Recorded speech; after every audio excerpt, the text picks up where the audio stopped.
आजचे पाहुणे या कार्यक्रमात आपलं सर्वांचं स्वागत.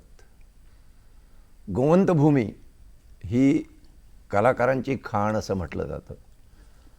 गावोगावी कलाप्रांतातली रत्न आपल्याला दिसतात. गावच्या मातीचा सुगंध घेऊन आणि आपल्या झऱ्या निर्झरांचा सूर घेऊन अशी ही व्यक्तिमत्व गोव्याचं नाव सर्वदूर पोचवतात. आजच्या आपल्या कार्यक्रमात अशाच एका व्यक्तिमत्वासोबत आपण संवाद करणार आहोत, ज्यांनी आपली ओळख आपल्या सुरातून, आपल्या संघटन कौशल्यातून आणि आपल्या संगीताच्या प्रवासातून गोवा आणि महाराष्ट्राला घडवली आहे. मुक्त गोव्यातील मुक्त सूर सर्वांसमोर ठेवणारी अशी एक पिढी तिचा हा प्रतिनिधी आहे, ज्याला सर्वसामान्यांचं कौतुक आणि थोरामोठ्यांकडून गौरव हे दोन्ही लाभले आहेत. आणि तरीही हा माणूस जसा सामान्यांमध्ये रंगतो, जसा गावच्या भजनात सूर धरतो, तितक्याच ताकदीनं मोठमोठ्या व्यासपीठांवर, मोठमोठ्या संगीत संमेलनात आपला सहभाग दर्शवतो. असा हा कलाकार म्हणजेच श्री रघुनाथ फडके, त्यांचं मी या कार्यक्रमात स्वागत करतो. नमस्कार.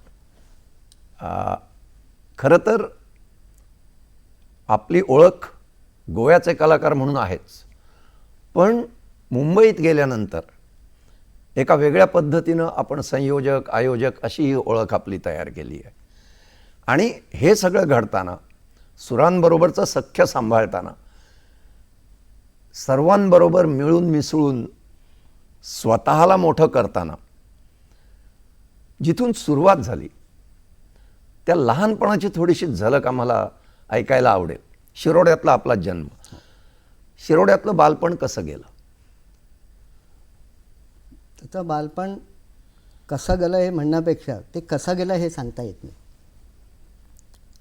एकतर घरात सतत संगीत, वडील गोव्यातील एक ज्येष्ठ कीर्तनकार, काका गोव्यातील एक उत्तम हार्मोनियम वादक, आणि एक त्याचा दुसरा प्रभाव म्हणजे आमच्या घरात शेजारी असलेलं भगवान श्री शिवनाथाचं मंदिर. अच्छा. मंदिरात सतत भजन, कीर्तन, आरती. लहानपणामधून मला ताशा वाजवायची फार आवड होती. आरती देवळात घंटा वाजली की मी ताशा वाजवायला जायचो. त्याच्यामुळे हे संगीताचा प्रभाव आणि प्राथमिक शिक्षण हे संगीताचं मला घरातच मिळालं. कारण त्याचं एक मुख्य कारण म्हणजे काय, वडील कीर्तनकार असलं म्हणजे त्यांच्याकडे गाणं होतं, काका हार्मोनियम वादक होते म्हणजे त्यांच्याकडे गाणं होतं. त्याच्यामुळे प्राथमिक शिक्षणासाठी बाहेर कुठं जावं लागलं नाही. ते संस्कार घरातूनच झालं, त्याचा मला फायदा झाला. शिरोड्यात अनेक मोठे कलाकार जन्मले, ज्यांनी शिरोडा गावाला नाव दिलं. आणि या शिरोड्यात शाळेत शिकतानाच तुमची एक नवी ओळख झाली, ती होती गीतरामायणामुळे. होय. हे कसं घडलं? आमच्या शाळेच्या गॅदरिंगमध्ये आम्ही एक स्किट केलं आणि त्याच्यात 2 गाणी, पराधीन आहे जगते पुत्र मानवाचं एक गाणं, आणि त्याला जोडून त्यानंतरचं गाणं म्हणजे तात गेले माया गेले भरता आता पोरका, मागणे हे एक राम आपुल्या द्या पादुका, याच्यावर आम्ही स्किट केलं. अच्छा. आणि ते स्किट आमच्या शाळेतल्या शिक्षकांनी जवळजवळ 1.5 ते 2 महिन्यात बसवलं होतं. आणि ती सतत गाणी कानावर बसल्यामुळे ती तोंडपाठ झाली मला, न बघता म्हणायचे. कारण प्रत्येक गाण्याला 8 ते 9 कडवी आहे. गीतरामायणात तर प्रत्येक गाण्याला 7 ते 8 कडवी आहेतच आहेत. 1-2 गाण्याचं म्हणजे कडव्यांचं गाणं नाही आहे. आणि ते ऐकून ऐकून भारावलो आम्ही. आणि वडील म्हणाले, एवढी गाणी तुला 2 चांगली येतात आणि 4-5 गाणी बसव, 10-12 गाण्यापासून त्याचा एक कार्यक्रम तयार कर. अच्छा. हे यासाठी मला वडिलांनी प्रोत्साहित केलं. नाही, गीतरामायण ही तुमची ओळख असं म्हणण्याचं कारण त्याचे काही शेकडो कार्यक्रम झाले. तो प्रवास कसा आणि कुठे झाला? तेच वडिलांनी सांगितल्यानंतर मी ती गाणी बसवली ऐकून. आमच्या शेजारी एक प्रभू गावकर म्हणून यांचं घर मोठं घर आहे आणि त्यांच्याकडे छोटासा ग्रामाफोन रेकॉर्डर होता अच्छा. आणि त्याच्यावर त्यांच्या घरातली सगळी मंडळी गीतारामायणातली गाणी रोज ऐकत होती. वा. हां. आणि ते मी गीतारामायणातली गाणी गातो हे त्यांना समजल्यानंतर त्यांनी मला आपल्या घरी बोलवले आणि त्यांच्याकडे गीतारामायणाचे सगळे भाग होते आणि ते मी प्रत्येक ऐकून तशात तसं म्हणण्याचा प्रयत्न केला. आणि मला वाटतं माझा पहिला कार्यक्रम फोंड्याच्या सार्वजनिक गणेशोत्सवात झाला आणि त्या कार्यक्रमाचं सूत्रसंचालन, आज हा कार्यक्रम होणार आहे, या सगळ्या सूत्रसंचालनाचे आपण एक साक्षीदार आहात, त्याची मला आठवण आहे. नाही म्हणजे हा गीतरामायण ही जी ओळख आहे ही गोव्यातल्या छोट्या छोट्या गावांपासून पार सांगली मिरजपर्यंत झाली. होय होय होय. आपण बेळगावात कार्यक्रम केला, आपण हुबळीत म्हणजे इतके कार्यक्रम झाले. त्यामुळे गीतरामायण ही एक पक्की ओळख आणि ती दीर्घकाळ राहिली हे विशेष आहे. संगीताचं प्राथमिक शिक्षण घेतल्यानंतर पणजीत आलात. पणजीतले दिवस कसे होते? कारण आजची पणजी आणि ती पणजी याच्यात खूप फरक आहे. म्हणजे आजच्या पिढीला ती पणजी सांगून कदाचित पटणारही नाही. बरोबर आहे. तिची थोडीशी ओळख आणि तीही संगीतात त्या काळात पणजीत काय काय होतं, कोणते अनुभव घेतले हे ऐकायला आवडेल. जेव्हा मी कॉलेजसाठी मी पणजीत आलो तेव्हा पणजीला जुनता हाऊसच्या मागे आमची जुनी कला अकादमी होती. पॉवर म्हणजे हाऊस.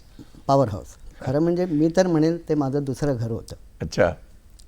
त्या कला अकादमीच्या संगीत महाविद्यालयात गुरुवर्य पंडित रत्नकांतजी रामकानासारखे ज्येष्ठ गुरु मला लाभले.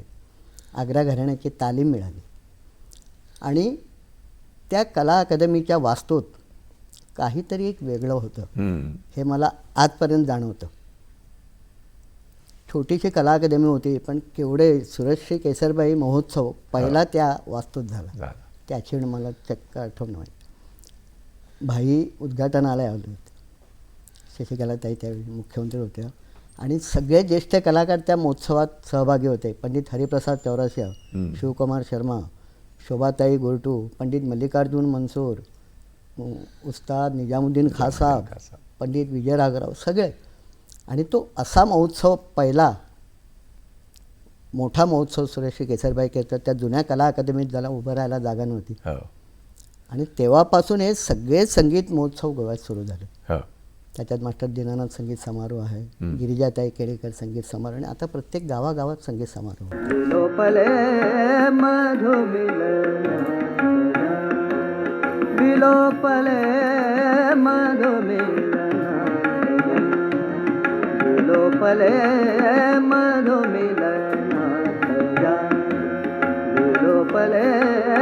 स्मर भावकाय भावकाय स्मर भावकाय विलोल है मधुमिलना विलोपले मधुमिलना.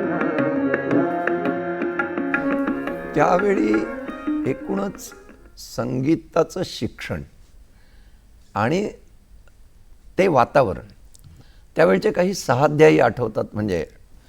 नक्की नक्की. कारण मी जेव्हा कला अकादमीत प्रवेश घ्यायला गेलो संगीत महाविद्यालयात तेव्हा सुरुवातीला मला प्रवेश दिला नव्हता. अच्छा. तर त्यांनी सांगितलं सगळ्या जागा भरलेल्या आहेत, तुम्ही फक्त रामनाथकर बुवा जेव्हा गाणं शिकवतात विद्यार्थ्यांना तेव्हा तिकडं येऊन बसून ते ऐकू शकता एवढी मला परवानगी होती. नंतर माझी मुलाखत झाली आणि त्याच्या दुसऱ्या वर्षी मला संगीत महाविद्यालयात प्रवेश मिळाला. माझे सगळे गुरुबंधू मला आठवतात.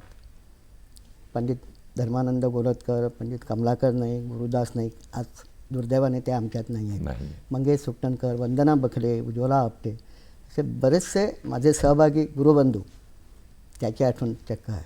आणि रामनाथकर बुवांसारखे तेजस्वी गुरु, त्यांची शिकवण्याची पद्धत, त्यांच्या त्या चेहऱ्यावरचं तेज, त्यांचा वेश, एक अवलिया गुरु होते ते.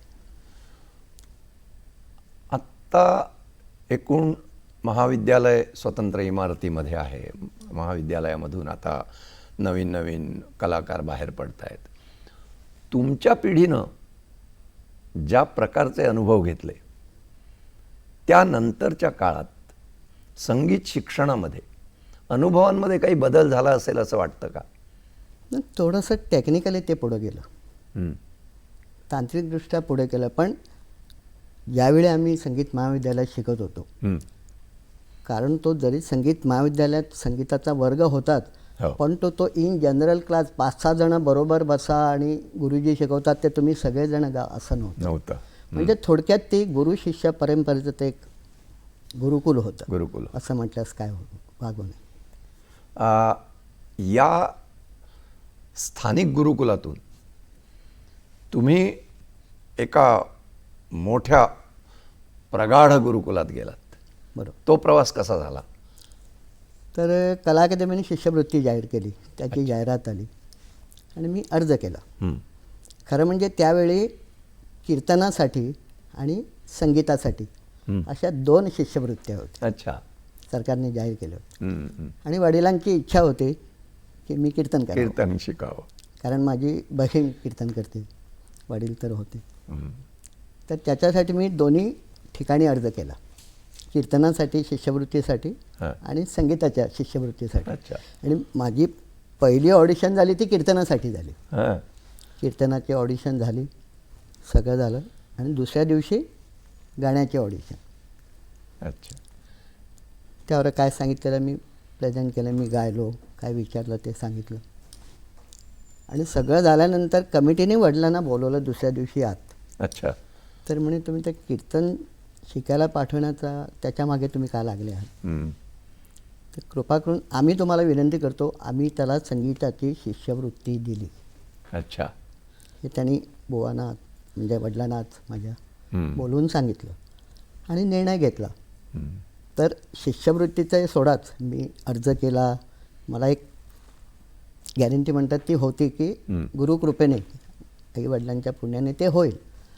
आणि माझ्या मनापासून माझी इच्छा होते, मी ते गेलो शिकायला तर पंडित जितेंद्र अभिषेकी बुवांकडेच जाणार, हे माझं एक उद्दिष्ट आणि ध्येय होतं.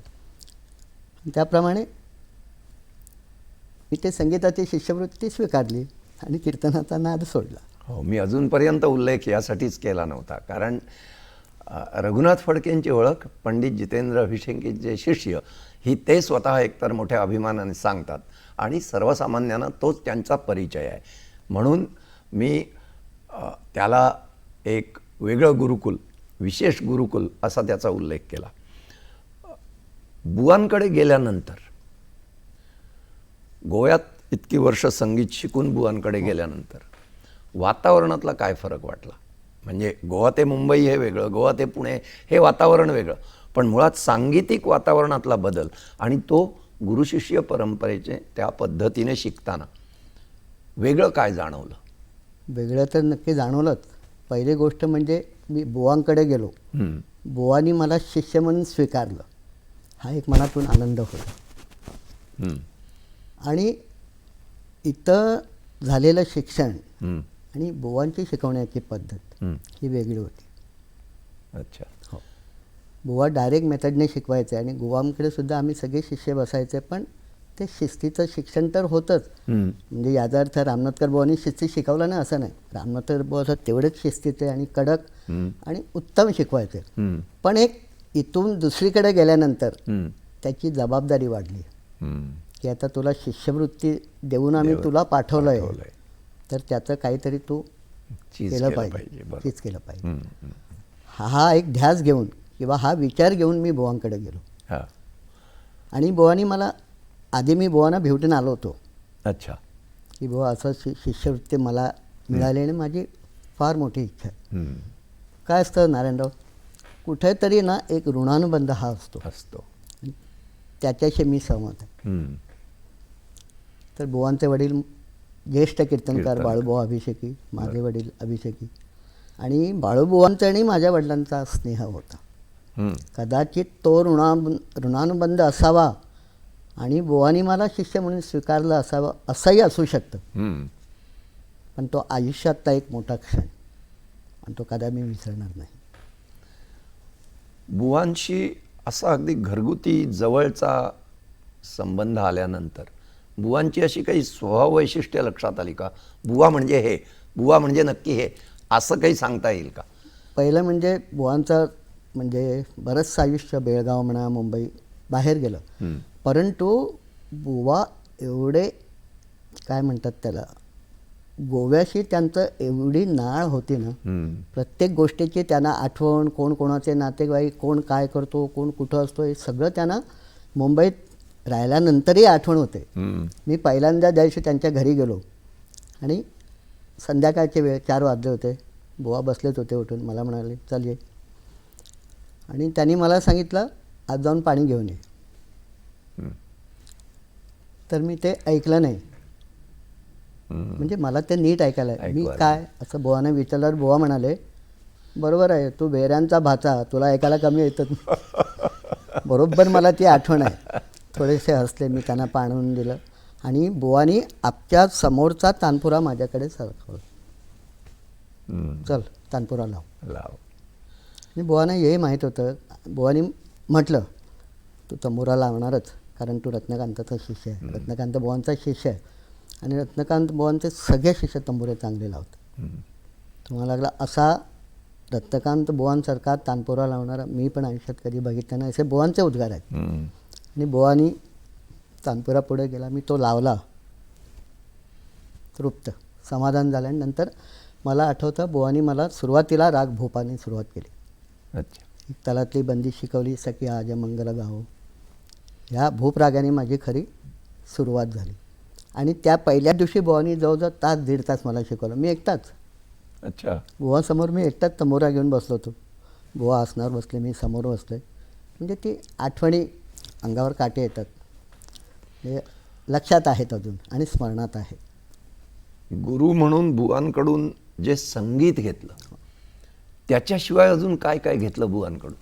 अरे सगळ्या लोकांचा एक आक्षेप आहे की बुवा बोलत नाही, बुवा कमी बोलतात. हे मला मान्य नाही. अच्छा. कारण बुवा गोव्याचं असल्यामुळे ते बरीचशी भटी भाषा माझ्याशी बोलायचे. अच्छा.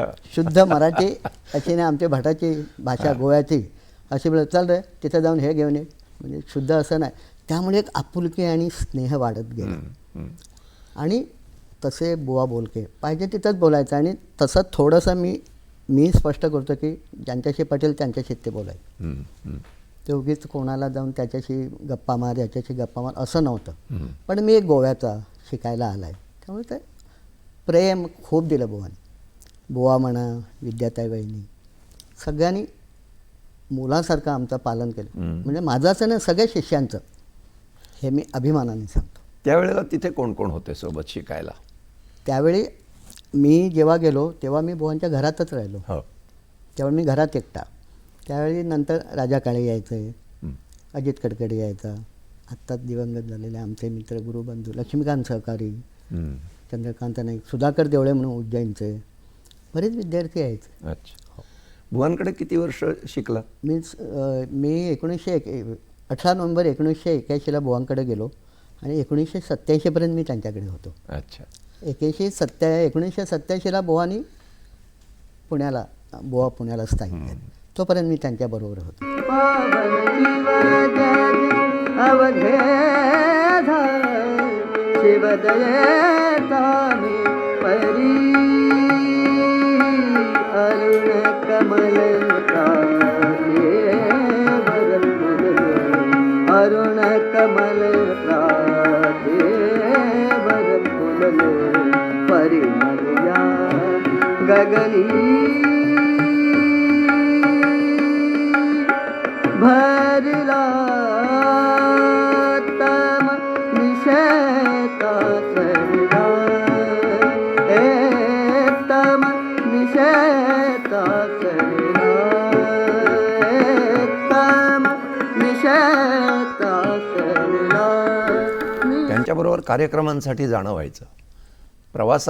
प्रवासातले अनुभव काही मी आहेत? 18 नोव्हेंबर 1981 बुवांकडे गेलो आणि 3 दिवसांनी मी बुवांबरोबर पहिल्यांदा कलकत्त्याला गेलो. अच्छा. बुवांबरोबर.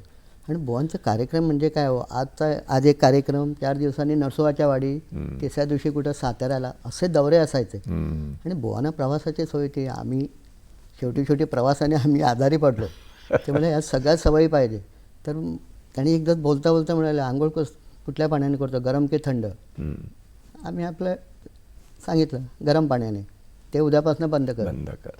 कारण मुंबईसारख्या शहरात थंड पाण्याची आंघोळ हे एका प्रकारचं औषध आहे. हम्म. तेव्हापासून आम्ही गरम पाणी आंघोळ करायचं सोडून बंद दिलं. केलं.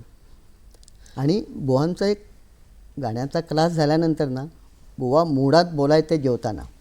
अच्छा. हो, एरवी आऊ होय असं असं, पण जेवताना ते एक एक विषय जे काढायचे ना, जुन्या आठवणी काय गोव्याच्या त्यांना. अच्छा. एवढी वर्ष बाहेर असून सुद्धा सगळा गोवा त्यांचा, कोण कुठं राहतो काय करतो सगळ्या आठवणी जेवताना ते बोलायचे, खूप बोलायचे. बुवांकडे शिकल्यानंतर आकाशवाणीशी जो संबंध आला हो. तो कधी? ते काय झालं, बुवानी आकाशवाणीत नोकरी केलेली आहे. आकाशवाणी म्हणजे काय ते बुवानं सगळं माहिती होतं. आणि बोलता बोलता मी गोव्याचं असल्यामुळे मला कोकणी येते, म्हणून त्यांनी डायरेक्टरांना एक शिफारस पत्र दिलं, असा असा गोव्याहून एक विद्यार्थी माझा आलेला आहे, तो कोकणी चांगलं बोलतो, गोव्याचा आहे, त्याला तुम्ही कोकणी विभागात अच्छा. कॅज्युअल बेसिसवर बोलवा काम करायला, तो करेल असं म्हणून त्यांनी शिफारस पत्र दिलं मला. आणि तेव्हा मधुकर गायकवाड म्हणून केंद्र संचालक होते. ते मला सहसा अभिषेकी कोणाला शिफारसी देत नाही, तुमच्यात काहीतरी पोटेन्शियल असावं म्हणून त्यांनी ही शिफारस दिली आहे. आणि तुम्हाला ते सांगतो, मी 7 वर्ष कॉन्ट्रॅक्ट बेसिसवर काम केलं आणि त्याच आकाशवाणी माध्यमात मी संगीत विभागात कायमस्वरूपी नोकरीला लागलो. याचं सगळं श्रेय गुरुवारी अभिषेकी बुवांना. आकाशवाणीत तर दिग्गज कलाकारांच्या भेटी व्हायच्या आणि आकाशवाणीचे उत्कृष्ट कलाकार हा पुरस्कार तुम्हाला मला मिळालं. शेवटी मिळाला. या म्हणजे आकाशवाणी बदलत गेली, तुमच्या डोळ्यांसमोर बदलत गेली, त्याच्याबद्दल काही सांगता येईल? काय बदललं? बुवानी मला एकच सांगितलं होतं, आकाशवाणी हे असं माध्यम आहे, कसं गावं कसं गाऊ नये, कसं बोलावं कसं बोलू नये हे शिकवते. अच्छा. तेव्हा तुम्ही त्या शिस्तीतच त्या माध्यमाशी राहिलं पाहिजे, माध्यमात काम केलं पाहिजे. आणि अनेक गोष्टी मला बुवानी आकाशवाणीतल्या सांगितल्या. बुवानी अनेक वर्ष तिथं काम केलं. बुवा संगीत देत होते, बुवा गात होते, बुवा लिहित होते, बुवानी बातम्या पण दिलेल्या आहेत, म्हणजे असं बरंचसं. आणि सगळी जी जुनी मंडळी आहेत ना, ते एवढं भरभरून बोलतात बुवाविषयी. आणि असं बोलताना आमचे कोकणी लोक गोव्यात तर प्रचंड आहेत. अरे तू किती सांगता, गोंपू मरा आम गेलो, गोंपूची गोष्टी करेक्ट, बरं, मोठं मनीस, म्हणजे अभिमानाने भरून यायचं. बरं. आणि तो मला तो खूप फायदा झाला. बुवांच्या या एका प्रवासामध्ये ते तुमचं एक अनुभवाचं विद्यापीठ होतं. हो. आणि तिथून आकाशवाणी, जिथे एका अर्थाने बुवा घडले, जितेंद्र अभिषेकी घडले आणि तुम्हाला घडवून त्यांनी पुन्हा आकाशवाणीकडे दिलं. आणि तिथला एक तुमचा जो अनुभव आहे त्याचं थोडंसं प्रतिबिंब तुमच्या एका वेगळ्या भूमिकेमध्ये दिसतं, जे संयोजन आणि आयोजन याच्यामध्ये ते दिसतं, जे लोकांना ओळखीचं झालं आहे गिरिजाताई केळेकर संगीत संमेलनामध्ये. बरोबर आहे. त्या गिरिजाताई केळेकर संगीत संमेलनामध्ये तुमचा सहभाग कशामुळे झाला आणि तो अनुभव काय आहे? सहज बोलता बोलता आमचे ज्येष्ठ पत्रकार गोकुळदास मुळवी त्यांनी एक दिवस मला फोन केला.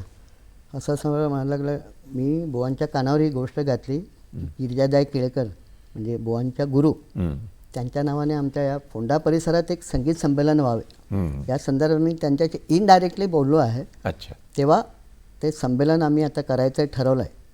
त्याबद्दल मी बुवांशी पण बोललो, बुवा असं असं, हो मला फोन आला होता, व्हायला पाहिजे गिरिजाबाईंच्या नावाने काहीतरी फोंड्यात, तर करूया. आणि पहिल्या वर्षी जे बुवा आम्ही बसून सगळी आखणी केली. अच्छा. पहिल्या संमेलनाची. बुवा 7-8 वर्ष सतत सकाळची मैफल गात होते. मग तब्येती कारणास्तव बुवानी ते बंद केलं. पण अशा सकाळच्या मैफली बुवा गाऊन गेलेत ना, पहिली 6-7 वर्ष, तुफान. आणि बोलता बोलता बोलता त्याने सांगितलं, आबा हे संमेलन चालू ठेवा, हे बंद पडता कामा नये, आणि याची सगळी जबाबदारी मी तुझ्याकडे देतो. अच्छा. ही सगळी जबाबदारी फोंडा पत्रकार संघाने तर टाकलीच, पण बुवानी अच्छा. माझ्यावरती जबाबदारी टाकली आणि गेली, आता या संमेलनाला गेल्या वर्षी 35 वर्ष पूर्ण झाली बरोबर. बघा. आणि संपूर्ण या 35 वर्षात हं. संगीत संमेलनाचं कलाकार संयोजन मी केलं आहे. अच्छा. मला सांगायला अभिमान वाटतो. उस्ताद जाकीरभाई हुसेन, हं. पंडित हरिजी, अजय चक्रवर्ती, रशीद खां साहब, हं. सगळ्या मोठ्या मोठ्या कलाकारांशी माझा संपर्क आला. हो. याला कारण बुवा. बुवा सांगायचं आहे, मी त्याला सांगितलं आहे, तो करेल. एवढा बुवांचा पण माझ्यावर विश्वास होता. आणि जेवढं होईल तेवढं मी नम्रपणे, इमानदारीने, बुवांचा आशीर्वाद आणि गिरिजाबाईंचाही आशीर्वाद हो.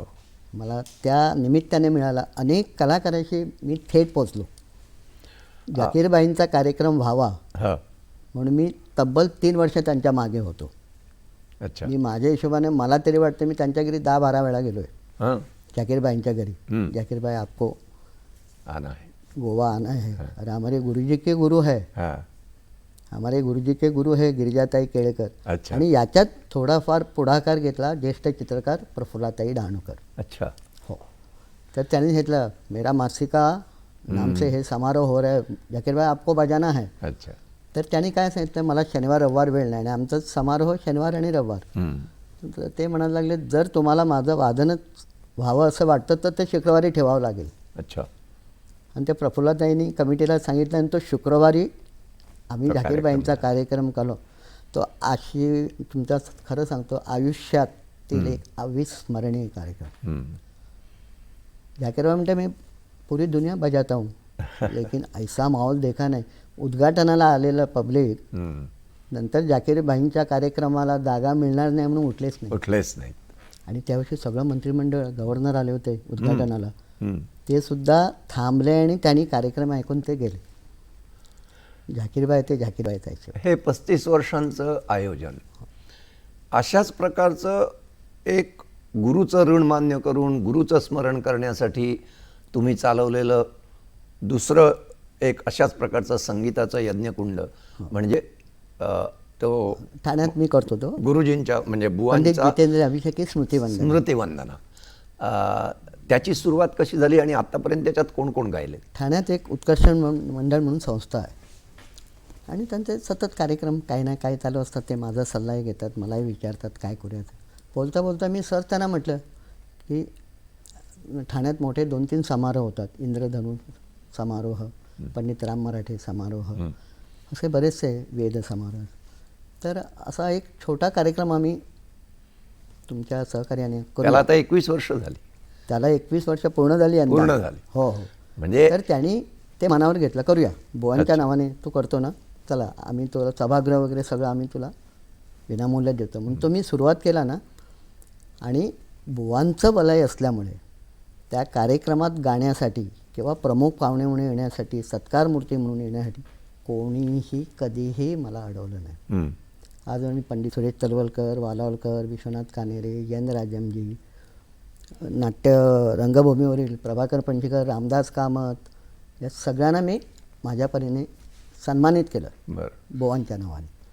पंडित सुरेश तळवलकर, तालशिरोमणी यांच्या हातून ज्यांचा सन्मान झाला ते रघुनाथ फडके.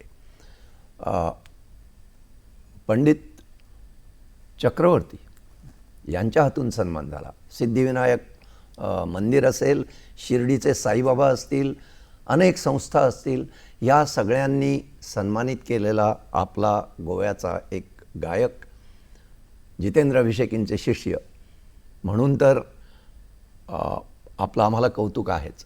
पण गोव्याच्या गावागावात गदिमांचं गीतारामायण नेणारा आमच्यातला एक, अशीही तुमची एक प्रतिमा आहे. तुम्ही निवृत्त झालात, आता तुम्ही सेवानिवृत्त आहात, पण संगीतातून निवृत्त तुम्हाला होणं शक्य नाही. संगीतातून निवृत्त होणार नाही, होणं होऊ शक्य नये. नाही. आणि संगीत साधना हाच तुमचा धर्म असल्यामुळे यापुढे तुम्हाला या सेवानिवृत्तीच्या काळामध्ये ठाणे मुंबईच्या परिसरात आणि गोव्याच्या मातीतला गंध घेऊन तुमचा संगीताचा प्रवास अखंड चालू राहावा. तुम्हाला आजवर मिळालेले पुरस्कार यापेक्षाही जास्त मोठे पुरस्कार लाभावेत आणि त्याहीपेक्षा लोकांचं कौतुक आणि प्रेम लाभावं अशी इच्छा व्यक्त करतो. आणि आजची ही भेट आपण इथेच थांबवतो आहोत. धन्यवाद. धन्यवाद.